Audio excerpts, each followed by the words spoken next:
Alrighty, so you are only here for one reason, to learn shading and learn it fast. Let's get started. On screen now you can see a rendered gray sphere. I'll run through each part of the light and shadow created by the sphere. This tutorial is not intended to cover the interactions of color, that will be another video. However, I will remark a few notes on color throughout. We'll be starting with this bright white spot here. This is known as a specular reflection. A specular reflection is the reflection of a light source on the object. Think a mirror. A specular reflection will be very sharp on glossy objects and become more blurred as object's surface becomes more matte, to the point of completely disappearing on dull surfaces like dirt or denim. The other thing to note about specular reflections is they can move about on the object depending on the angle the object is viewed from. The exact position of a specular is rarely important to making a painting believable, but its existence and fuzziness tells the viewer a lot about how reflective the surface is. Moving on, the area now highlighted is called the center light. This is the general illumination of the light source on the object and is always on the side of the object closest to the light source. If the light source is colored in any way, this will be the area most strongly influenced by the light's coloration. If you are using line art, keep your lines particularly thin in this part as it will help reinforce the feeling of brightness. The next zone is called the halftones. As the name implies, this area is only partly exposed to the light source. This area will also be the space least influenced by the coloration of the lights in the scene.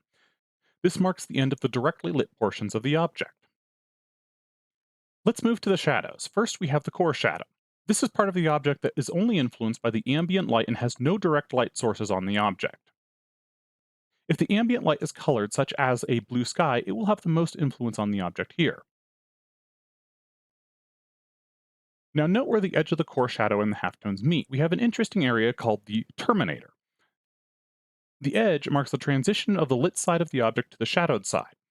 The shape of this line is one of the most important parts to describe the form of an object. If your object has subsurface scattering, such as skin, this is also where you'll need to indicate that effect. The next few pieces only happen when you have a secondary object near the primary object you are currently shading. First is the bounce light. This is the light from your main light source reflecting on a surface of a secondary object and hitting the shadowed side of your primary object. The more reflective your secondary object's surface, the brighter your bounce light will be. In addition, the bounce light will often take on the color properties of the secondary object. Next is the cast shadow. This is the area of light blocked by your primary object on a secondary object. The edge of the cast shadow will always be in line with the edge of the primary object and the light source. For more accurate cast shadows, take note that the size of the light source, the distance between the primary and secondary objects, and the humidity of the air can affect the fuzziness of the cast shadow's edges. Similar to the specular light, the exact position can often be fudged for artistic effect or to better describe the shape the shadow is being cast onto.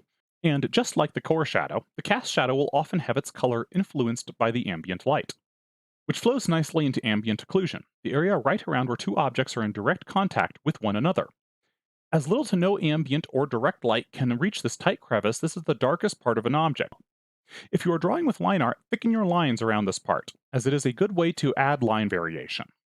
The next two parts go hand in hand, rim light and bloom light. Rim light is where light comes from behind your object, illuminating only the very edge. In this case, the rim light we are using is actually the bounce light from the far side of the object. Strong rim lights are often used to separate the figure from their background or the shadows they cast. It should be noted that similar to the Terminator, subsurface scattering can be seen at the edge of the rim light if the object has translucency. Finally, we have bloom light. The effect is rarely observed in the natural world with the naked eye. However, it can be seen in lenses such as that of a camera when a bright light passes the edge of an otherwise dark object.